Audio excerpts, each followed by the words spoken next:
Fuera de esta casa, dijo mi padre con frialdad en acción de gracias. No eres familia solo por pagar la hipoteca. Mamá susurró, solo envidias a tu hermano. Respondí, entonces que él cubra los $8,500 en deudas. Apagué todo de un día para el otro. La policía llegó, mamá lloraba, mi hermana suplicaba. Y entonces, lo hice, por fin. La cena de acción de gracias debía ser tranquila, un momento familiar sin tensiones. Pero en cuanto me senté, supe que algo estaba a punto de estallar. Mi padre, con esa mirada distante que ya me era familiar, se recostó en su silla y soltó, con una frialdad absoluta. Lárgate. Pagar la hipoteca no te convierte en parte de esta familia. Me quedé mirándolo en silencio, con la comida intacta frente a mí. Las palabras me ardieron más que el vino que aún no había probado.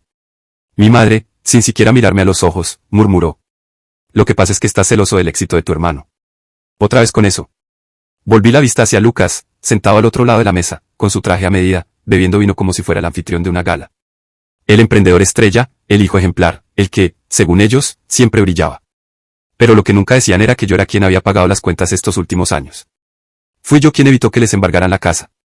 Yo cubrí, el mes pasado, $8,500 en servicios, comida, tarjetas de crédito, mientras Lucas se dedicaba a presumir su éxito en redes sociales. Con la voz firme, respondí. Entonces que él pague los $8,500 en servicios, comida y tarjetas.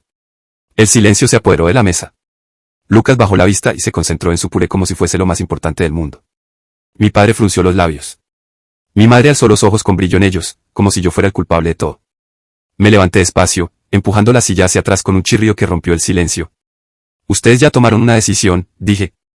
Yo también acabo de tomar la mía. Y sin decir una palabra más, me fui, dejándolos atrapados en ese pequeño mundo perfecto que construyeron sobre mentiras. Pero eso solo fue el comienzo. Afuera, el aire helado de noviembre golpeó mi rostro, aunque no dolía tanto como lo que había escuchado.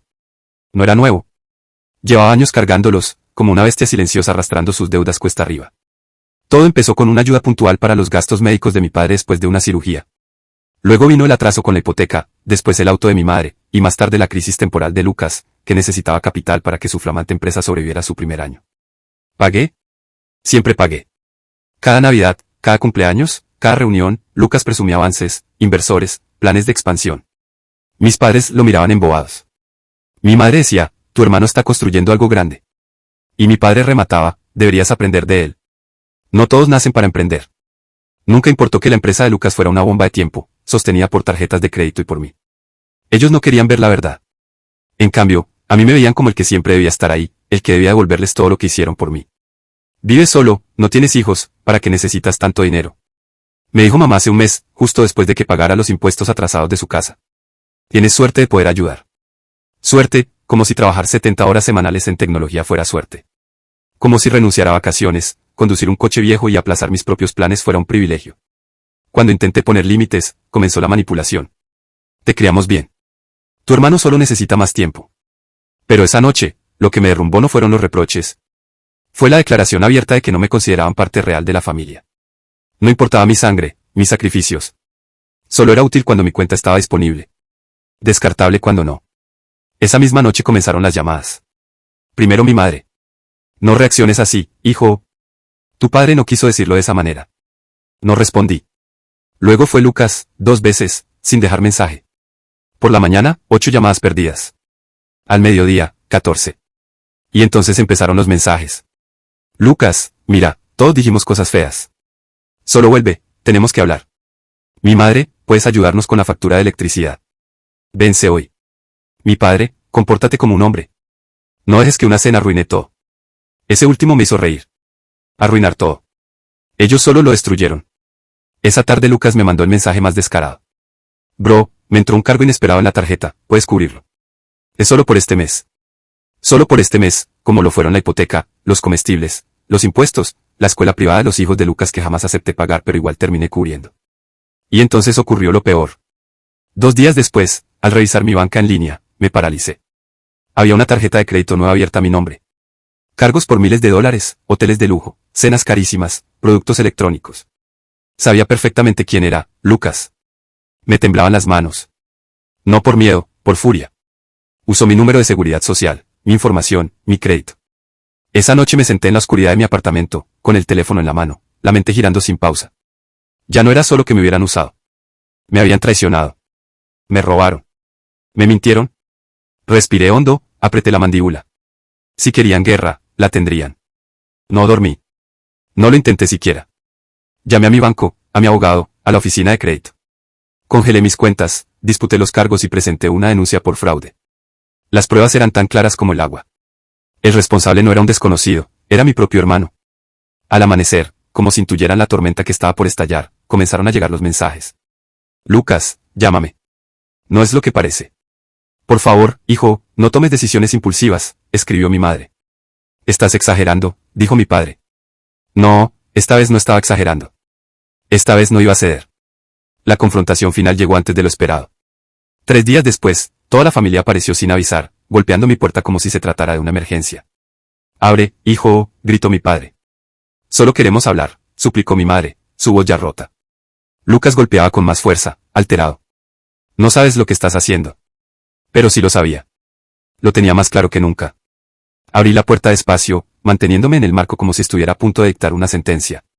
Tienen 10 minutos, dije con frialdad. Entraron como una avalancha. Mi madre ya lloraba, mi padre se veía furioso, aunque trataba de fingir calma. Lucas sudaba, pálido, con la mirada inquieta como un animal acorralado. Escucha, comenzó él, la voz temblorosa, ha habido un malentendido. Un malentendido. Repetí, soltando una risa amarga. Robaste mi identidad y acumulaste más de $27,000 en cargos. Eso no es un malentendido, Lucas. Es un delito. Mi padre dio un paso adelante, el tono severo. Somos familia. No se llama a la policía por cosas de familia. Ahora sí somos familia, repliqué. Qué conveniente, considerando que la semana pasada me echaste de tu casa diciendo que pagar la hipoteca no me hacía parte de la sangre. Mi madre sollozaba sin parar. Estábamos molestos, no lo dijimos en serio. Si lo dijeron, interrumpí.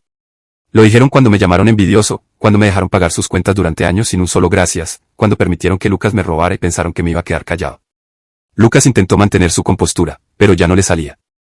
Iba a devolvértelo, solo necesitaba tiempo, el negocio está complicado. Le solté una carcajada. Negocio. Lucas, tu negocio está complicado desde hace 5 años. Vives en un apartamento de $4,000 al mes, conduces un BMW alquilado, usas zapatos de $800 y vienes a decirme que estás en bancarrota. Mi padre golpeó la mesa con fuerza. Basta. Estás destruyendo esta familia. No, respondí apretando los dientes. Ustedes la destruyeron al permitir que esto pasara, al mirarme como si solo valiera por el dinero que aportaba. El rostro de Lucas se deformó en rabia. Siempre fuiste un resentido. Admítelo. Esto lo haces por celos. No soportas que me vaya mejor. Mejor. Casi grité. Pretendes llamarte exitoso cuando vives de apariencias con mi dinero. Mientras yo me perdía vacaciones, conducía un coche viejo y me mataba trabajando. Mi voz temblaba, pero no de miedo. ¿De rabia? Tú no eres exitoso, Lucas. Eres un fraude. Y a partir de mañana, por fin vas a tener que vivir como uno. Él abrió los ojos con horror. ¿Qué estás diciendo? He presentado cargos, dije con voz firme. Robo de identidad, fraude bancario, fraude electrónico. Todo. Mi madre chilló, dejándose caer sobre una silla. No puedes hacer esto. ¿Qué va a pasar con tu hermano? ¿Con nosotros? Ya no es mi problema. Cada uno eligió su camino. Lucas se abalanzó sobre mí, pero mi padre lo detuvo. ¿Quieres arruinar la vida de tu propio hermano? Espetó él. ¿Ustedes se la arruinaron solos? Respondí. El día que decidieron que yo solo servía para pagar sus vidas. Ya no soy su cajero automático, ni su saco de boxeo. Los gritos, los llantos, las súplicas llenaban el aire. Pero yo ya lo había decidido. Abrí la puerta. Fue. Todos. La próxima vez que hablemos será en un tribunal. Al día siguiente, la policía llegó. El detective Ramírez, serio y directo, tomó mi declaración completa. Le entregué todos los documentos, estados de cuenta, capturas de pantalla, correos, incluso mensajes de Lucas rogándome que lo ayudara una última vez. Con esta cantidad, dijo Ramírez revisando la carpeta, esto no quedará como un asunto familiar. Fraude bancario e identidad robada son cargos graves. Quiero presentar la denuncia completa, afirmé. Y así quedó sellado. Al final de la semana, Lucas ya estaba oficialmente bajo investigación. Lo vi desarrollarse todo desde lejos, como si observara un accidente que ya no podía evitar. La reacción fue inmediata y brutal.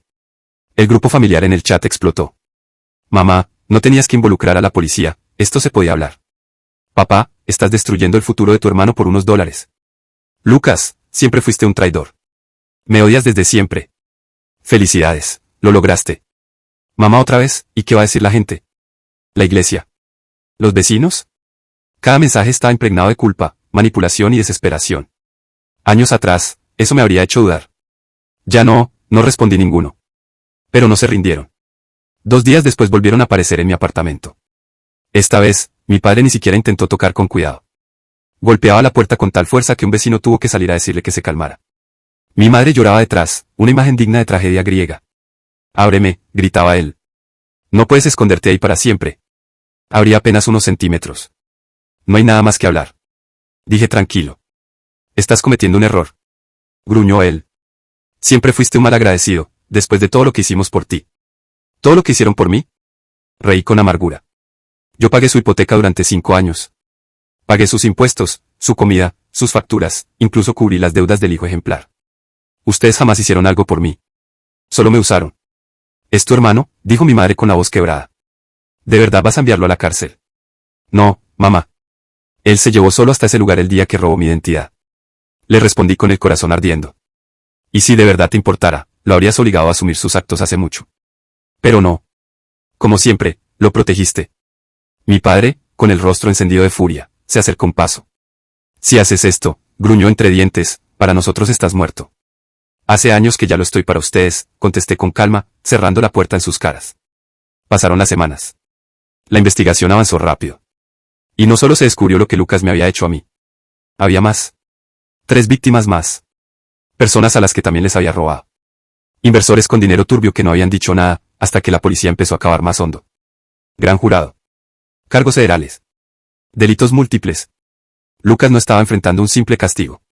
Le esperaba prisión de verdad. Aún no comenzaba el juicio, pero la red familiar ya empezaba a resquebrajarse bajo el peso de sus propias mentiras. Lo que más me sorprendió no fue el proceso judicial, sino cómo empezaron a caerlas. Primero fue mi tía, la hermana de mi padre. Me llamó en privado. Hiciste lo correcto, me dijo en voz baja. Todos sabíamos cómo tus padres encubrían a Lucas. Nunca valoraron lo que hiciste por ellos. Después fue un primo. Luego un tío. Poco a poco, familiares que jamás alzaron la voz empezaron a hablar. Todos admitieron lo mismo, lo habían visto venir, pero tuvieron miedo de enfrentarlo. Siempre fue el niño de oro, confesó uno de mis tíos. Tus padres jamás le dijeron que no. Ni siquiera tu abuela. Siempre le dieron vía libre. Durante años me dejaron ahogarme, viendo desde lejos. Y ahora, con Lucas finalmente desenmascarado, se atrevían a susurrar verdades que antes no se atrevieron a decir. Pero lo más impactante fue cuando me llamó Kelly, la ex esposa de Lucas. Lo hizo semanas después de que se emitiera la acusación formal. Dudé en responder, pero la curiosidad me ganó. Gracias, dijo apenas contesté. ¿Por qué? Le pregunté, desconcertado. Por hacer lo que nadie se atrevió, enfrentarlo. Yo debería haberlo hecho hace años. Me contó que su separación no se debió únicamente a infidelidades. Fue víctima de abuso financiero. Lucas vació sus ahorros, falsificó su firma en préstamos y la dejó endeudada hasta el cuello. Apenas logró escapar. Destruyó a todos los que lo rodeaban, dijo con voz temblorosa. Y tus padres, ciegos, seguían cubriéndolo como si no pasara nada. Sus palabras confirmaron lo que durante años intuí, pero no quise aceptar. Lucas no era solo el favorito de la familia. Era un manipulador que se aprovechó de todos, familia, amigos, conocidos. Y mis padres lo defendieron hasta el último segundo. La última conversación que tuve con ellos fue la víspera de la audiencia de Lucas. Mi padre me llamó una vez más.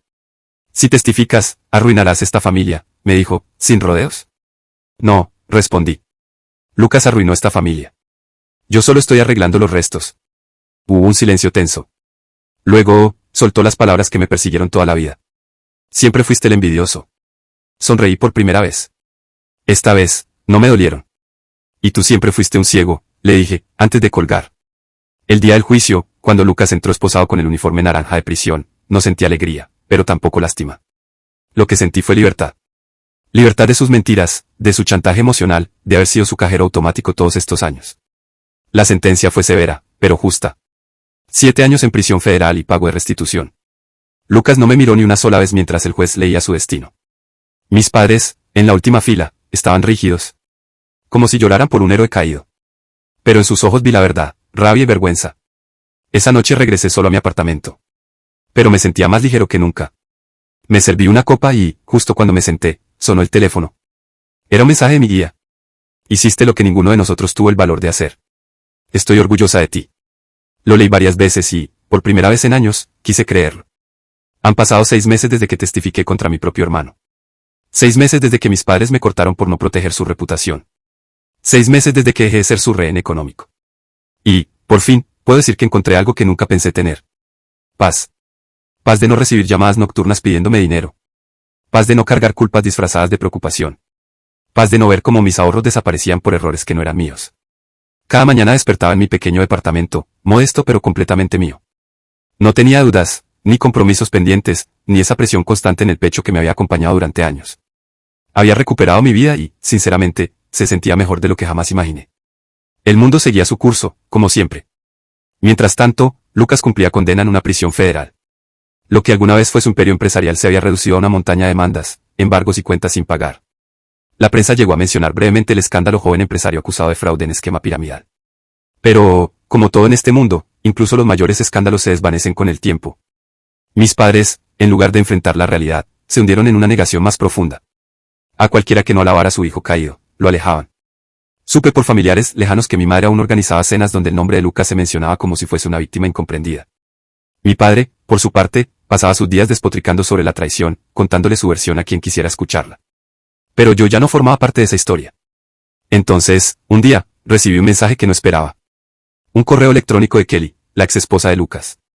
Sé que probablemente no quieras saber nada de mí, pero necesitaba decirte algo, gracias. No solo por enfrentarte a Lucas, sino por lograr salir de todo eso. Yo sé cómo funcionan, sé lo difícil que es liberarse de personas así. Me quedé mirando la pantalla un buen rato. El pecho me pesaba, no por tristeza, sino por la claridad de sus palabras. Tenía razón. Esto había sido exactamente eso, sobrevivir. Sobrevivir a ellos, a su manipulación, a sus reglas, a sus exigencias silenciosas. Había sido una vida entera de cadenas invisibles, y por fin se habían roto. Unas semanas después, llegó otra sorpresa. Alguien golpeó mi puerta. Al abrirla, me quedé helado. Era mi tía, la hermana de mi padre. No habíamos vuelto a hablar desde el juicio. Su expresión era incierta, y su voz apenas un susurro. Espero no estar interrumpiendo. No, pasa, respondí, todavía en guardia. Nos sentamos en la sala. Se notaba incómoda, jugueteaba con su anillo de matrimonio como si necesitara distraerse. Finalmente habló. Solo quería que supieras, tu abuela falleció la semana pasada. Sentí como se me hundía el estómago. Ella había sido la única en esa familia que me trató como un ser humano y no como una billetera con piernas. Te dejo algo, añadió mi tía, sacando un sobre del bolso. Dentro había una carta escrita a mano. Tú siempre fuiste el único que vio la verdad. No te sientas culpable por haberte elegido a ti mismo.